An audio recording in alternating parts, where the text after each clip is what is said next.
तहरीक इंसाफ के लिए एक और भारी दिन। 9 मई के मजीद 2 मुकदमात में पीछे रहनुमाओं को 10-10 साल की सजा। लाहौर की इंसदादी दहशतगर्दी अदालत ने मजीद केसेस का फैसला सुना दिया। यास्मीन राशिद, उमर चीमा, महमूद रशीद और एजाज चौधरी को 10-10 साल कैद। सनम जावेद और आलिया हमजा को 5 साल कैद की सजा। आयशा भुट्टा को जिना हाउस के करीब गाड़ियां चलाने के केस में 10 साल कैद। शाह महमूद कुरैशी दोनों मुकदमात में बरी। काना शादमान नजर आतिश केस में 13 मुलजिमों को सजाएं, 12 बरी। जिना हाउस के करीब गाड़ियां चलाने के केस में 7 मुलजिमों की सजाएं, 10 को बरी करने का हुक्म। अदालत ने कुछ रोज कबल उमर अयूब, शिबली फराज समेत दीगर अफराद को 9 मई के मुकदमात में सजाएं सुनाई थी।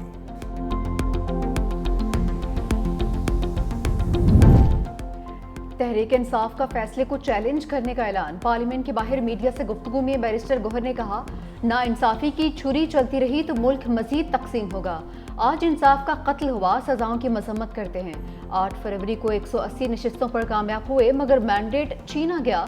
मैंडेट चोरी हुआ, जो मिला वो तस्लीम नहीं हुआ। आज हमारे ऐवान में 76 नुमाइंदे रह गए हैं। 74 साल कैंसर की मरीजा यास्मीन राशिद को फिर सजा सुना दी गई। हर दिल अजीज लीडर की रिहाई तक तहरीक चलेगी। असद कैसर बोले, ये अदालत नहीं हुकूमत के फैसले लगते हैं। इन फैसलों में इंसाफ दूर दूर तक नजर नहीं आ रहा। अदलिया को खड़ा होना पड़ेगा वरना अमली खाना जंगी की जानिब हालात बढ़ रहे हैं। फॉर्म 47 वालों के बच्चे भी उन्हें रुकन नहीं मानते। तहरीक इंसाफ का सजाओं के खिलाफ पार्लियामेंट हाउस के बाहर हंगामा। PTA अरकान कौमी असम्बली इजलास से निकल गए। पार्लियामेंट हाउस के गेट पर एहतजाज।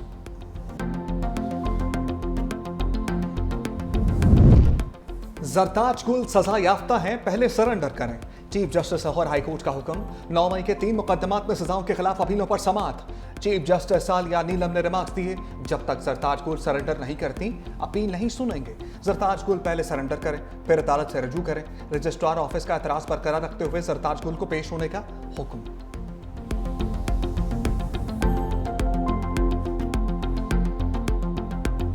इस मुल्क के अवाम में इतना ताकत है कि जंग की सूरत हो तो जंग में भी हम इनका मुकाबला कर सकते हैं, और जो आपके 6 के 6 दरिया है वो वापस हासिल भी कर सकते हैं। जब ये जंग शुरू हुआ था तो मैंने इस दरिया के किनारे पे खड़े होकर ऐलान किया था, मोदी को दुनिया के सामने बेनकाब करूंगा। हमने उसको बेनकाब कर दिया। भारत ने जंग छेड़ी तो पीछे नहीं हटेंगे। बिलावल भुट्टो की वार्निंग। कहा कि पाकिस्तान हमेशा अमन चाहता है। भारत ने जंग छेड़ी, कौम से वादा किया था मोदी को दुनिया के सामने बेनकाब करूंगा। मोदी ने सिंधु देश पर जो हमला किया उस पर पूरी दुनिया में आवाज उठाई। पाकिस्तान ने भारत को इबरतनाक शिकस्त दी। नौजवानों ने सोशल मीडिया पर डटकर भारत का मुकाबला किया।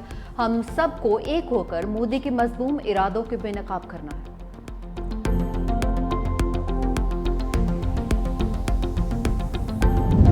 मोदी सरकार का सफारती आदाब से क्या लेना देना। नई दिल्ली में पाकिस्तानी सफारतकारों को हरासा करने लगा। 4 पाकिस्तानी सफारतकारों को घर खाली करने का नोटिस। जराये के मुताबिक नोटिस कॉन्ट्रैक्ट की मुद्दत खत्म होने से पहले जारी कर दिया।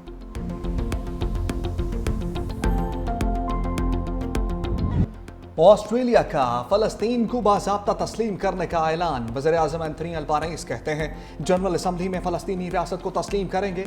यह कदम 2 रियासती हल की राह में एक अहम पेशरफ्त है। न्यूजीलैंड ने भी फलस्तीन को तस्लीम करने पर गौर शुरू कर दिया।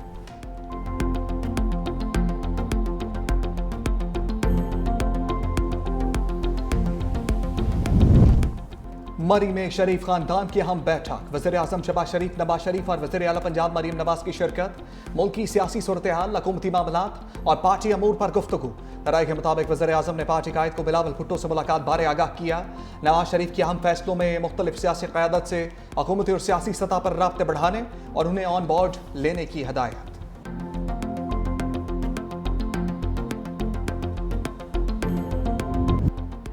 गिलगित में मट्टी का तौदा क़यामत बनकर टूट पड़ा। दिन्योर नाला में मट्टी का तौदा गिरने से 8 रजाकार जौमहक, 7 जख्मी। रजाकार पानी की बहाली के लिए काम कर रहे थे। जहाँ बाक होने वालों की इज्तिमाई नमाज जनाजा अदा। मकामी अफराद का साने के खिलाफ धरना। हुकूमत के खिलाफ नारेबाजी। इंतजामिया के मुताबिक शिशपर ग्लेशियर पिघलने से नाले के बहाव में इजाफे के बाद सैलाब आया।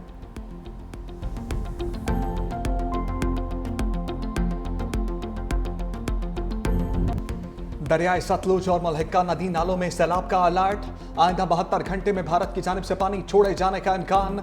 दरियाए सिंध में कालाबाग बैराज पर निचले दर्जे का सैलाब। तरबेला डैम 96%, जबकि मंगला डैम 64% भर गया। रावल डैम में पानी की सतह बुलंद होने पर स्पिलवेज फिर खोल दिए गए।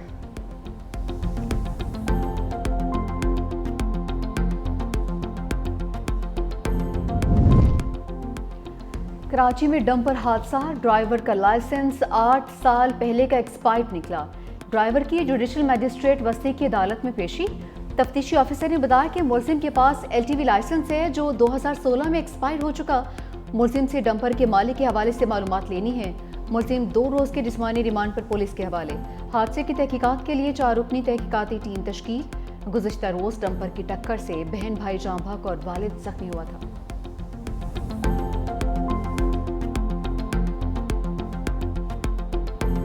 दहशतगर्द सोच के लोग मुख्तलिफ 7 डंपरों को आग लगा देते हैं। हमने उनको डेडलाइन दी कि 25 तारीख के बाद सिर्फ वो डंपर शहर में आएंगे जिसमें ट्रैक्टर्स लगे होंगे, जिनके ड्राइविंग लाइसेंस फुली चेक्ड होंगे। तो गवर्नमेंट का काम है, वो अब काम कर रहे हैं। लेकिन आप बैठ के यहाँ पे सिर्फ आग में तीली के फलाने ने ये कहा, फलाने ने ये कहा, ये क्या मैसेज दे रहे हैं आप? शहर का अमन आपको रास नहीं आ रहा है? जानबूझकर इस तरह की साजिशें की जा रही है। गवर्नमेंट किसी प्रेशर में नहीं आएगी। हुकूमत प्रेशर में आएगी ना बदमाशी करने देंगे। सीनियर वज़ीर सिंध शर्जील मेमन का 2 टोक ऐलान। कहा डंपर चलाने वालों के खिलाफ दहशतगर्दी का मुकदमा चलाएंगे। दहशतगर्द जहन, सोच और तरबियत के लोगों ने डंपर्स को आग लगाई। तमाम डंपर्स को कैमरे लगाने का पाबंद किया है। SOPs पर अमल नहीं करेंगे तो डंपर शहर में दाखिल नहीं होने देंगे। शर्जील मेमन की तकरीर के दौरान अपोजिशन अरकान का हंगामा। शर्जील मेमन ने कहा इल्जाम तराशी पर जवाब देना मेरा हक है। हम अपना काम करेंगे, किसी की धमकियों और दबाव में नहीं आएंगे।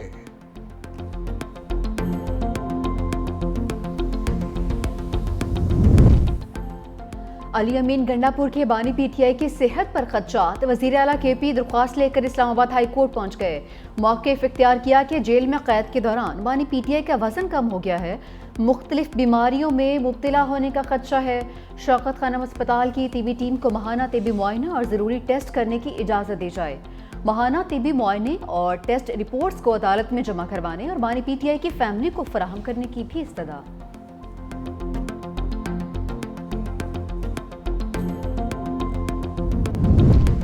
अक़लियतों के कौमी दिन पर सिंध असम्बली की ओर बिल्डिंग में खसूसी इजलास।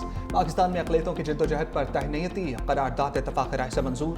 वज़ीर आला सिंध मुराद अली शाह ने कहा पीपल्स पार्टी शहीद भुट्टो के विजन के मुताबिक अक़लियती बरादरी की खिदमत में मसरूफ़ है। मज़ीद काम माजी के बरक्स इस वक्त वफाकी हुकूमत से अच्छे ताल्लुकात हैं। करप्शन के खिलाफ कार्रवाई होना चाहिए, मगर हम सियासी इंतकाम पर यकीन नहीं रखते।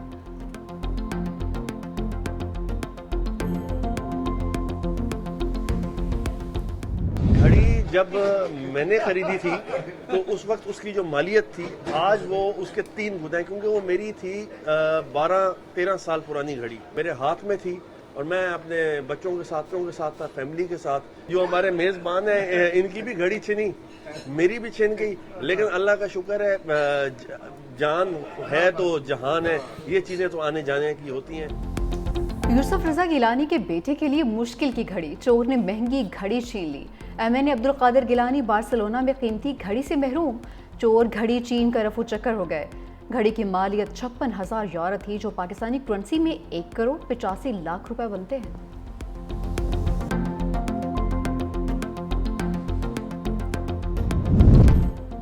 फ़ज़ाई आलूदगी के खात्मे के लिए इनकलाबी कदम। हुकूमत पंजाब ने स्मोक पर काबू पाने के लिए जदीद चीनी टेक्नोलॉजी का सहारा ले लिया। 15 एंटी स्मोक गन्स लाहौर पहुंच गई, सड़कों और सनती इलाकों में इस्तेमाल की जाएंगी।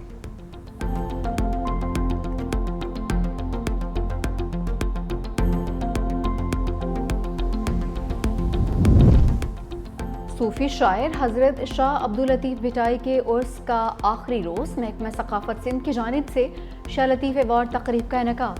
चेयरमैन बिलावल भुट्टो सरदारी के मज़ार पर हाज़री, तकरीब में भी शरीक हुए। मुख्तलिफ शोबों में नुमायां किरदार अदा करने वालों में अवार्ड्स तकसीम किए गए।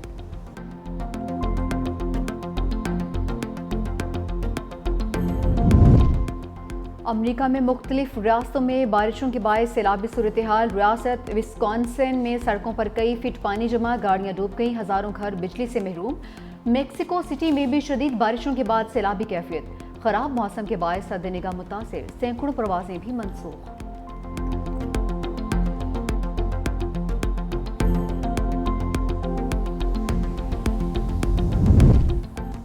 ऑस्ट्रेलिया में पाकिस्तानी नयाद सियासतदान बिस्मा आसिफ ने दिल जीत लिए। क्वींसलैंड पार्लियामेंट में पहली तकरीर के दौरान 3 जबानों में तकरीर की। उर्दू, पंजाबी और हिंदी में तकरीर करके सबको दंग कर दिया। बिस्मा आसिफ कहती हैं, मुझे फख्र है कि मैं पंजाबी हूँ। बिस्मा आसिफ का ताल्लुक लाहौर से है।